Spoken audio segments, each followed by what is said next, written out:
You are listening to Accents, a radio show for literature, art, and culture.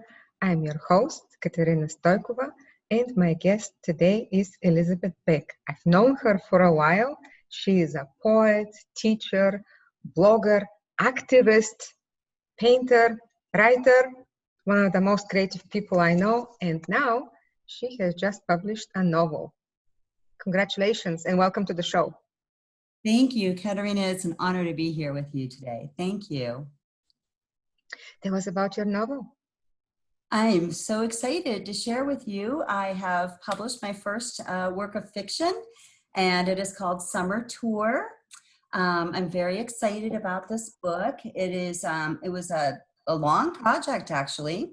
I began writing the manuscript when I was studying with Gurney Norman at the University of Kentucky. I took some graduate level classes and started writing the manuscript. And then I put it in a drawer and kind of got busy teaching full-time again at Leestown and raising my son. And then this fall, I pulled it back out of the drawer and worked nonstop. So for about a year to get it ready here for publication. And I'm pleased to announce that the book is out. It's gone, yeah. Isn't it wonderful when we draft something, put it aside?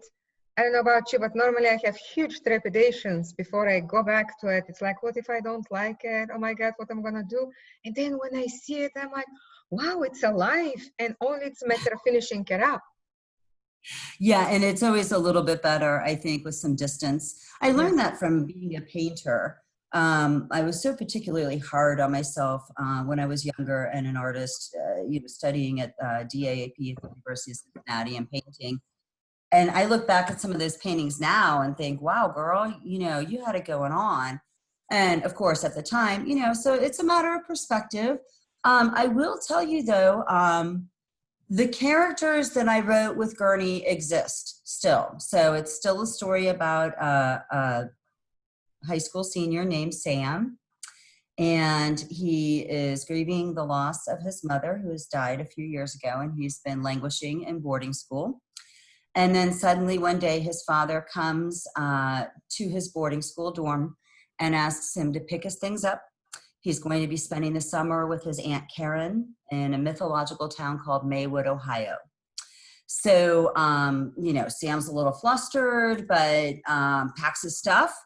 And when he gets to Aunt Karen's house, lo and behold, she lives in the Calico House. Now, this house actually does exist, not by Aunt Karen, but interestingly by a beautiful artist named Kat O'Sullivan. She's known as Catwise in the fashion design industry, and she makes beautiful patchwork, technicolor sweaters and coats and things like that. So this house actually exists. And I reached out to Kat and I said, I'm so inspired. May I write about your house? May I include it in my story? And she gave me her blessing. Oh, wonderful. So when Sam gets to Maywood, Ohio, he meets Claire and Chris and Taylor. And this relationship he develops with these other kids is what allows him then to come to terms with the grief he's been holding in his heart and to come alive. So I had, a good 50,000 words written. And then this past fall, Robert Hunter, the lyricist for the Grateful Dead, passed away. And I was listening to a radio interview, and they invited a man on there to talk about the Grateful Dead, and his name was Peter Connors. And, I picked up my head right away to listen because he started talking about his book, a memoir called Growing Up Dead, The Hallucinated Confessions of a Teenage Deadhead. I'm going to give Peter a little shout out. We poets know him as the publisher of BOA editions. So like Nicole Brown is a BOA edition poet. So that's how we know Peter. But so here I find this guy has written about his experiences with the Grateful Dead. I buy the book, I read it, and I had this epiphany. I thought, no, Sam and my characters need to go on tour with Phish. So That's when the fun began. I rewrote all 40,000 words. It currently stands at 77,000 words. And I based it in summer tour last summer, 2019. I was watching as many of the shows, streaming them, studying the set lists, getting involved in the different social media sites like Phish Chicks and Addicted to Phish, Chalk Dust Torturers, Little Ragers. It's this beautiful, rich, vibrant community around the Phish community. And so although it is a work of fiction, not a memoir, it is inspired by Peter Connor's work. And he graciously supported it with writing a beautiful blurb for the book and has been very gracious through the process. And whereas this is an homage to the Grateful Dead, this is an homage to the band Phish. But it also includes a little bit of Grateful Dead because that's where my roots are. So I just had the time of my life. I was going to attempt to, get an agent and do traditional publishing route. So I was sending out query letters, very, very busy with that all of January and February, polishing the last draft, sending out the letters. And then the pandemic hit and every music concert, every tour, everyone canceled. And I thought, you know what? This is an opportunity for me to share a little joy and bring a little light to our summer, in a summer where we don't have a tour. And so consequently, I made the decision to launch it myself. And I'm really glad I did. I'm really glad you did too. Who is the audience for this book? Well, primarily people who follow Phish or people who followed the Grateful Dead. But it is a young adult fiction novel. It is a coming of age story. And so I do talk about the fact you don't have to know anything about the band at all to enjoy the characters and enjoy their adventures and the maturation journey that they go through in order to, and then hopefully, maybe here or there you'll like one song or two, and then you'll listen to some. Give a little shout out to my guys because I love Phish. But I feel that actually I just had a beautiful comment from somebody on Facebook who has never even listened to a Phish song and yet really connected with the book. So I find that to be lovely. I would love for you to read from the book for us. Oh, it would be an honor, please. Yes. The passage I'm choosing here is when Sam, our hero, is preparing to go with the kids to a show. And at this point, he's been to a show now. Now, mind you, when the book opens up, Sam didn't even know who Phish was. He said Phish, F-I-S-H, and they're like, no, man, Phish, the band. So, it was new to him. So he had one life experience in going to the show. And this is the passage here on chapter 22, where he is jumping on the train or getting on the bus is how we speak about it. The RV that the children run around in, they've named Subi Greenberg, which is a play on a Phish song called Susie Greenberg. And the Subi comes from a Subaru that the dad used to own. So that gives you a little bit of context here, but I would like you to hear a little bit about how Phish profoundly affected Sam's life here on chapter 22. And the epigraph reads from Chalk Dust Torture, Can't I Live While I'm Young? Chris, Alex, and Claire arrived before noon Thursday to leave for the shows. It was an 8-hour drive to Tippy's house in Cherry Hill. Red hunting hat firmly placed on my head, I grabbed my duffel, a cooler, and Aunt Karen's eggs from the porch and loaded into Subi Greenberg. All aboard, Captain, I yelled. I don't know the last time I'd been this excited. Even going shopping yesterday was an adventure. The process itself was the end result, or the journey is the destination, whatever the cliche. Each step of the process contained me with delightful anticipation for what lay ahead when a band launched the first note. It was better than Christmas when I was a kid, and that was a magical time in New York for sure. 9 shows in 2 weeks on the road in this RV with this tribe was more than I could ask for. I don't think my father could have ever expected this is what I'd be spending my time doing when he arranged for me to stay the summer with Aunt Karen. But since she was cool with it, I wasn't going to worry. He and I had only spoken twice on the phone, briefly. For once, I wasn't lonely after I hung up. I had a family now. I felt like my life had a purpose for the first time.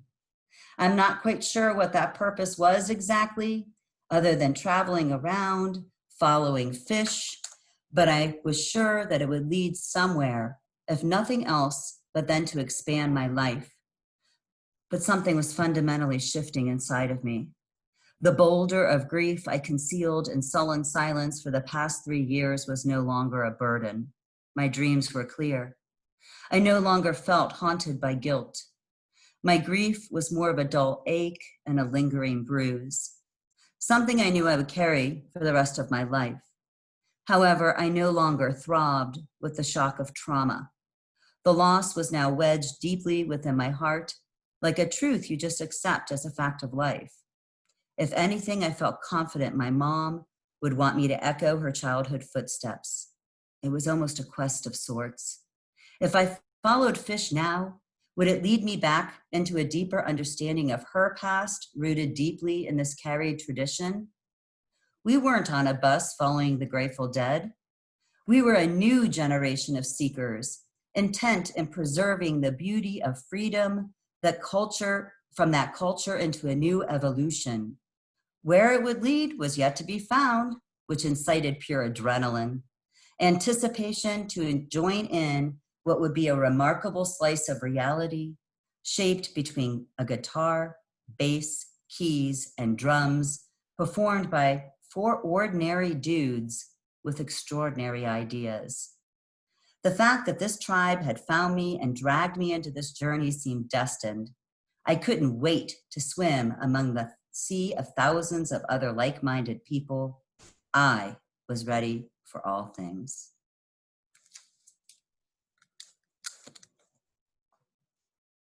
Thank you. Beautiful writing. Thank you, Elizabeth. I'm very excited about your book and about your characters. You know, one of the neat things I got to do as an artist in writing this book that I think you will appreciate so much is that I got to make art within writing the book. Claire, Sam's romance, the love of his life, Claire, is an artist. She creates installment pieces. So great big, huge installation pieces that she creates and makes and then brings and installs. And within the book, she creates 3 separate pieces. And so consequently, I got to make art because I have to describe it in Right. such detail. So I had to make it. Yeah. So that was super fun. That was so much fun to make art for Claire to make.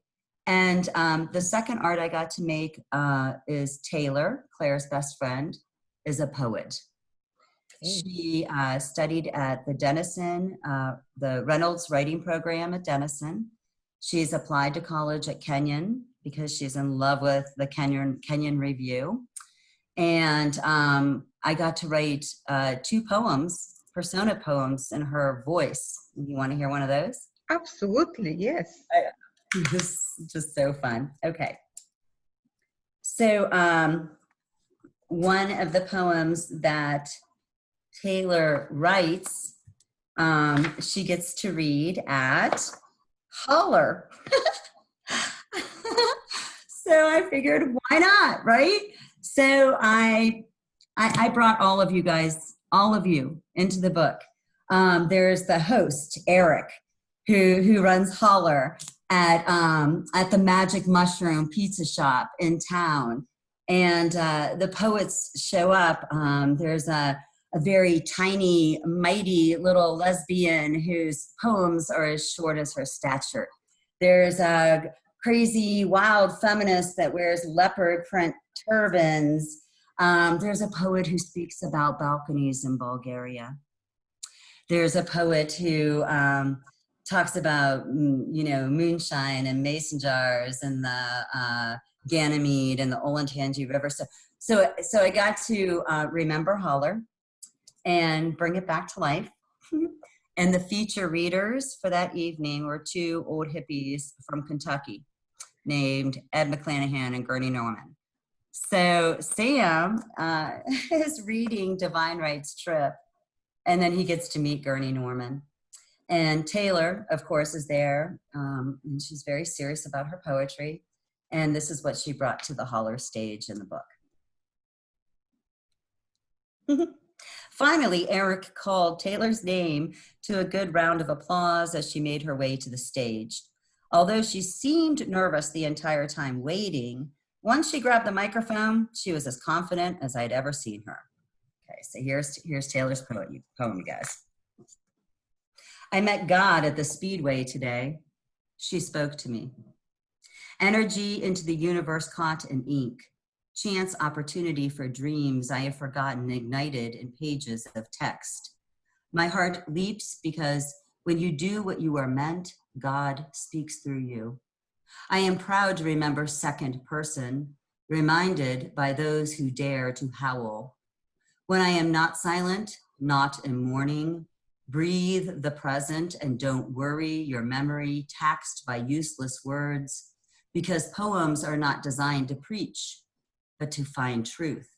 I seek as I listen to music and sigh, but happily ever after, found in the space between breath. Everyone thinks, but only poets write down ideas caught as if pages were butterfly catchers. Beautiful.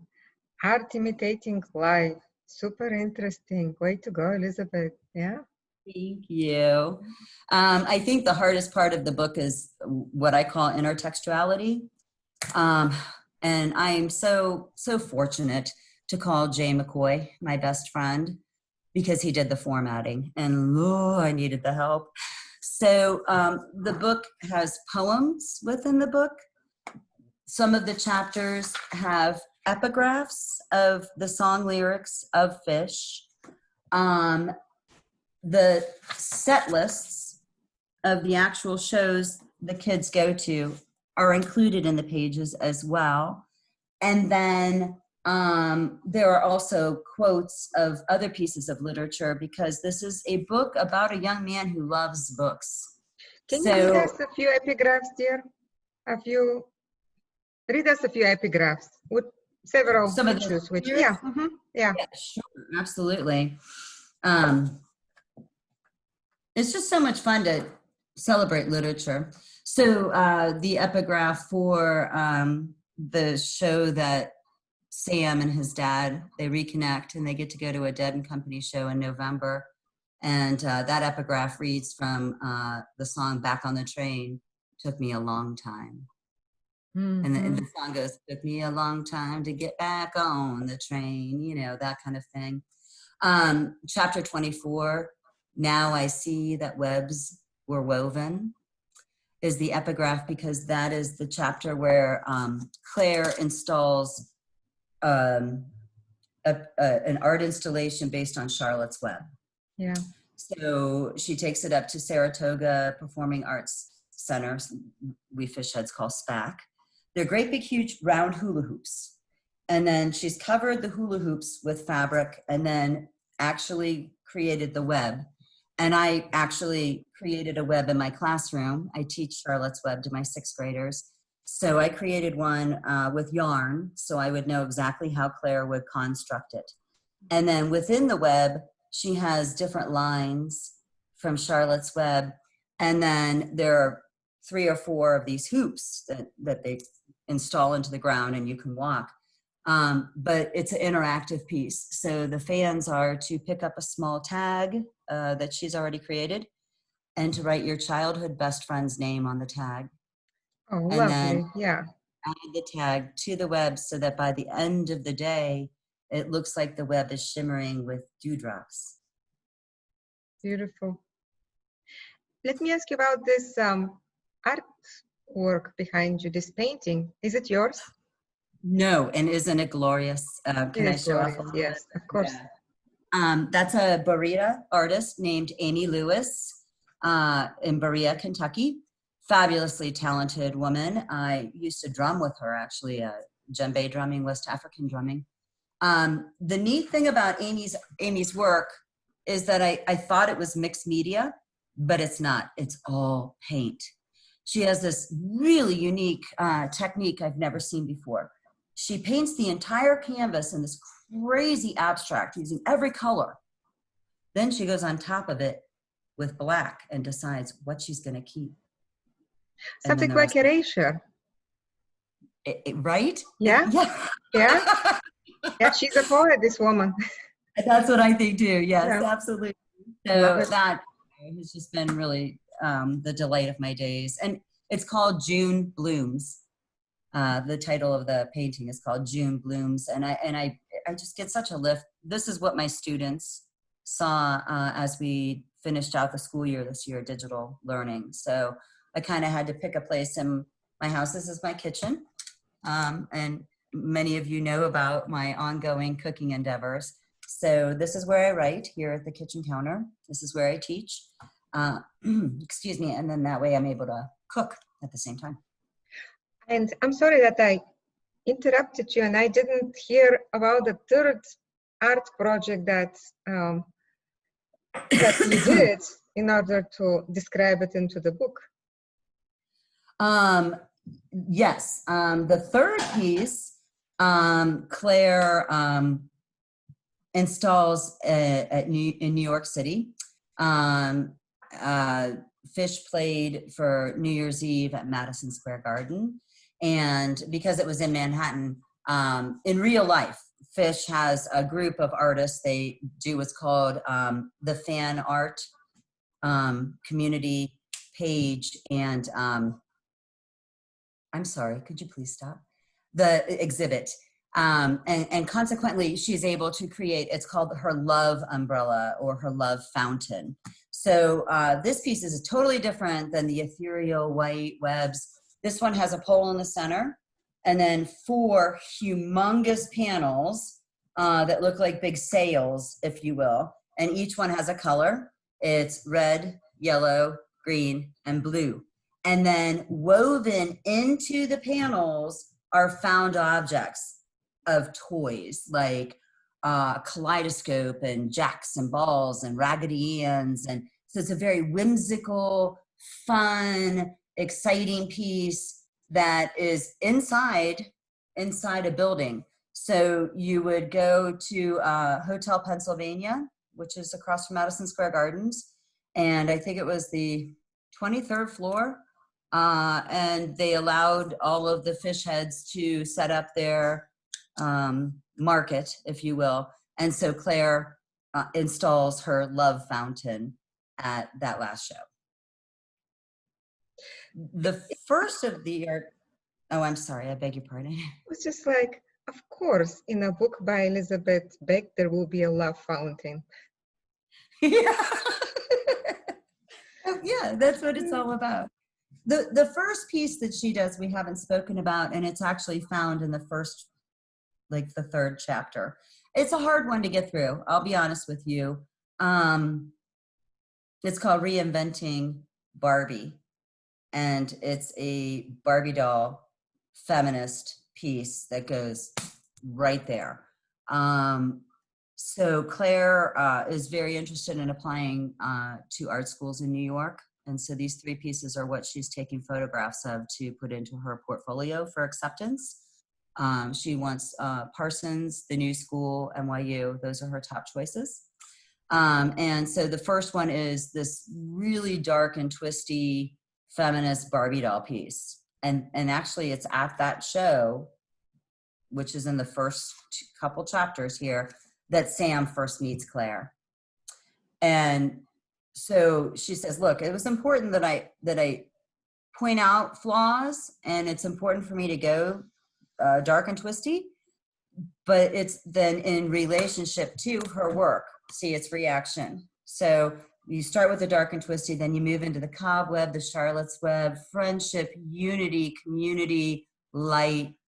And then because that was so white and ethereal and light and wispy, then the love fountain comes with all this heavy colors and objects. And, you know, so it was a delight for me to go back to my art school days, if you will, and really think, how would an artist work, you know, because, and you know this, when we write books, it's almost like we have a book, and then we have a book that speaks to that book, and then we write that book, and then the next book speaks to that book. Yeah. It's part of the process, I think. And you are uniquely qualified to do that. You have studied art history, you have studied writing, you can marry the two, and you have done this in your previous books that we're not going to discuss right now. And I think... May I say happy anniversary to us, though? Yes, absolutely. Yes. A happy anniversary. I love you. Painted Daydreams came out a year ago now. Yeah. Yeah. So thank you. Yeah. What are you working on these days now that school is over? Book 2. This is the first of a 3-part series. Okay. It's going to be a trilogy. It's a little reminiscent thematically of John Milton's Paradise Lost. So this book is Paradise, Eden. Book 2 is the fall, the pandemic. And book 3, I have no idea because we haven't gotten there yet. So here's how it went down. These kids finished, the book ends with them meeting up in New York for that New Year's Eve show. So my husband, Kevin, and I got on an airplane in December and went to the shows because I didn't know how to finish the book. Plus I wanted to see Phish. We got to go to the New Year's Eve show. It was so much fun. It was phenomenal. And then I finished this book and I just immediately opened it up. And the second book is the same characters, Claire, Christopher, Sam, and Taylor.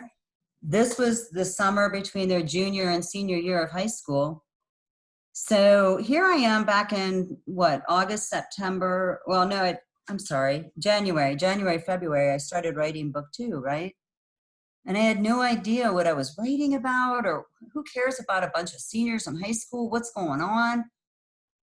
And then this happened.